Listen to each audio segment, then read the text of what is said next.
Snowplowing is one of the toughest and most overlooked winter jobs. It is not just about pushing snow aside, and it means dealing with ice, slush, salt, and machines fighting extreme cold. Most of this work happens overnight or during active storms. Pressure on both the truck and the operator never really stops. Over time, many types of machines have been used for snow removal. Trains rely on massive wedge and rotary plows to keep rail lines open. Farm tractors use mounted blades to clear back roads and long driveways. For most streets and neighborhoods, the job usually falls to trucks. Everything from half-ton pickups to medium-duty work trucks gets used. The size depends on how severe the storm is. City fleets, private contractors, and rural homeowners all rely on pickups. They have become the go-to tool for winter cleanup. Modern plow trucks range from half-ton models to Class 6 and Class 7 units. Examples include trucks like the International CV series. These are built for long hours and harsh winter conditions. They feature corrosion-resistant construction and high-capacity charging systems. They are also compact enough to fit through tight neighborhood streets. Large cities often use even heavier equipment. Trucks like the Freightliner 114SD run dump beds, salt spreaders, and front plows. Snowplow trucks are some of the hardest working vehicles on the road. In many cases, they do not last very long. Clearing snow, sleet, and ice is already brutal. The real damage comes from salt and calcium chloride. These chemicals keep roads safe, but eat through frames, brake lines, wiring, and metal parts. Preventive maintenance can help extend a truck's life, but surviving winter conditions is only part of the challenge. A proper plow truck also needs the right equipment: high-output alternators, power pumps, and lighting. Four-wheel drive provides traction. Heavy-duty front suspension supports the plow. Coolers protect the transmission and power steering. Winter-rated tires keep the truck planted. Without these components, the truck simply cannot perform correctly. Plows themselves also vary in design. Most fall into three categories: steel, poly, and stainless steel. Steel plows are the traditional option. They are affordable, durable, and easy to match across fleets. Poly plows allow snow to slide off more easily. They resist scratches and keep their color as they wear. Stainless steel plows sit between the two. They resist rust and shed snow well. They look better but cost more and can still dent. Plow shape also matters. Straight blades are simple and predictable. They work well for lighter jobs. V plows are adjustable. They break through deep snow or directed to either side. Box plows, also known as pushers, are built for heavy work. They are wide and square. They are designed for large parking lots and industrial areas. These are just the basics. I am keeping things simple here. Ironically, I have not seen snow in several years. I moved out of Wisconsin more than 10 years ago. As I record this, it is 75 degrees with light rain where I am. Meanwhile, Milwaukee is sitting at 23 degrees and cloudy. Over the years, manufacturers have offered factory snowplow packages. These added features made trucks better suited for plowing. This still exists today. Ford, for example, offers a snowplow prep package for around $350. Looking back to the 1980s, Ford offered snowplow special packages. Some could even be upgraded to higher trims. As far back as the 1960s, GM, Ford, and Dodge all offered similar packages. These factory options were designed specifically for plow duty. I searched for the most unique examples over the years, and I think I found some great ones. With that said, here are some of the coolest factory snowplow trucks ever built. We are starting in chronological order. First up is one of the rarest and coolest factory plow specials ever made. The 1971 International Snowstar was not a long-running trim. It was a one-year only factory package. International discussed continuing special plow versions for 1972, 1973, and 1974. None of those plans ever became reality. What was released in 1971 is all that exists. The Snowstar was offered on two International Harvester platforms. The first was the 3/4-ton 1210 pickup from the Lightline series. The second was the Scout 800B. This was the final version of the original Scout before the Scout 2 arrived. Every Snowstar came standard with four-wheel drive. They also included bucket seats and a selectable 3-speed automatic transmission. A high-output electrical system was fitted from the factory. Heavy-duty suspension was included as well. Both models received a Dana Powerlock rear differential. This provided real traction in deep winter conditions. The highlight of the package was the Meyer hydraulic snowplow. From inside the cab, the driver could angle the blade left or right. The movement took about 3 seconds. The system also featured a built-in safety release if the blade hit an obstacle. Blade size depended on the vehicle. The Scout used the ST78 plow. It measured roughly 65 to 70 inches wide. The 1210 pickup used the ST90 plow. That version measured around 75 to 80 inches. Visually, the Snowstar stood out immediately.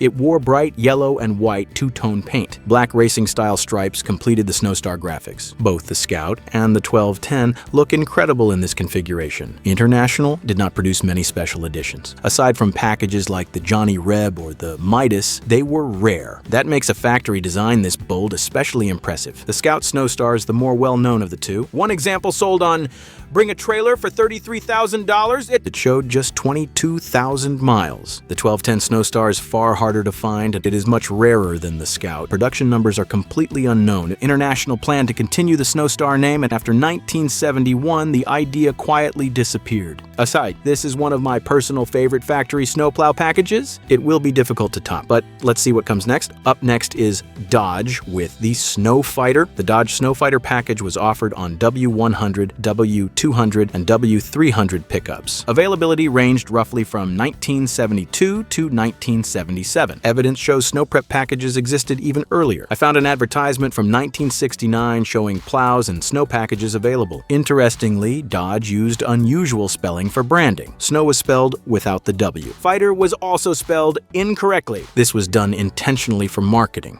So what did the Snowfighter package include? Visually, the most noticeable feature was the reflective side stripe. This helped others see the truck during nighttime plowing. Most snow removal work happened in the dark. Visibility was a major safety concern. The package also included cab roof lights. Snowfighter decals were added. An extended front bumper allowed mounting a snowplow. Mechanically, the upgrades were serious. Upwards 4.10 gear ratios were used front and rear. 9-leaf front springs supported up to 3,800 pounds. Heavy-duty Dana 60 axles were fitted at both ends. A limited slip differential was included. The suspension was fully reinforced for plow duty. Engine options ranged from the 318 to the 440 V8. This marked the first year a Dodge pickup offered a factory 440. It was available with the long bed. Buyers could choose any exterior color. Many selected high-impact colors for nighttime visibility. Most Snowfighters were ordered with automatic transmissions, and they were easier on the driver during long plowing shifts. Advertisements from dealerships show Snowfighters equipped with plows. Some trucks were sold as prep packages only. From around 1978 to 1990, the name changed. The Snowfighter became the Snow Commander. Touch on that shortly.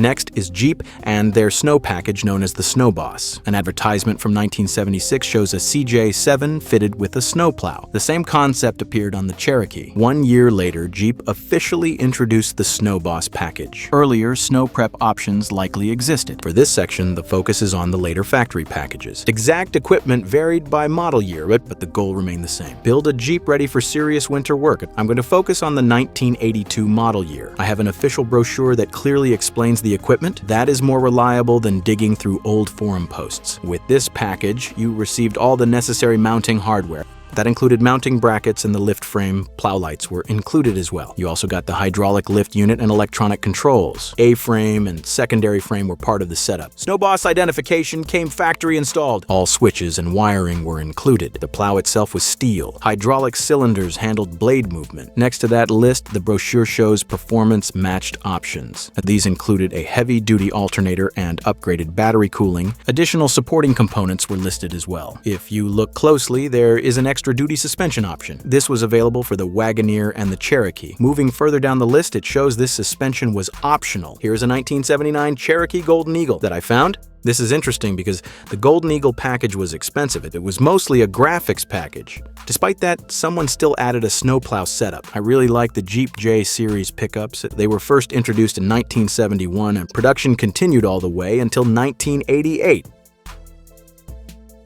There does not appear to be a factory snow prep package for the Gladiator. Some owners have installed plows themselves, but nothing like this is offered from the factory anymore. Now we go back to Dodge. We already talked about the Snowfighter. That name later changed to Snow Commander. This happened around 1978. The package remained optional into the early 1990s. Interestingly, this package could also be added to the Ram Charge. It was available on the Power Wagon as well. Most of the upgrades were similar across models. This was especially true for earlier versions. Changes over time mainly involved involved engines and suspension tuning. Common features included heavy-duty springs and shocks. Plow wiring was factory installed, cab roof lights were included, reflective side stripes improved visibility, differentials were upgraded for traction. A hydraulic pump reservoir supported plow operation. Some trucks were even fitted with a factory Meyer snowplow. That said, information on these packages is limited. I was not around during this era. When I say factory installed plow, it likely varied by dealership. Some installations probably happened before delivery. After the Snow Commander came the Snow Chief. This package appeared sometime in the 2000s, and I checked the build and price for a 2025 model. I did not see the Snow Chief listed. However, I did find a 2024 Ram 3500 Tradesman with the package. Here is a 2018 example. This one is especially interesting because it has a Cummins diesel. Earlier versions could not be ordered with the Cummins. That suggests the package evolved over time. Looking at the Snow Chief group details, several items were added. Clearance lamps were included,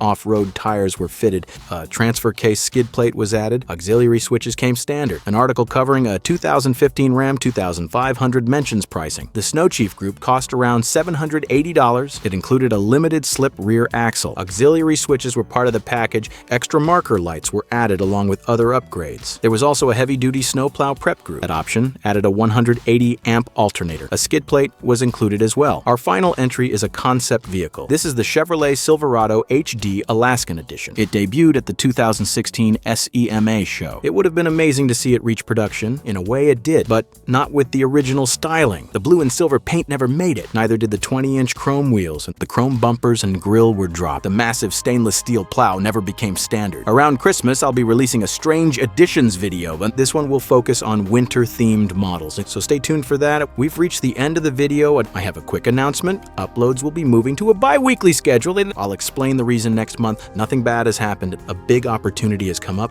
I truly love this channel. I've invested a lot of time into it. For a short period, uploads will simply take longer. Thank you for understanding. I hope you have a great rest of your week. I'll see you again in 2 weeks.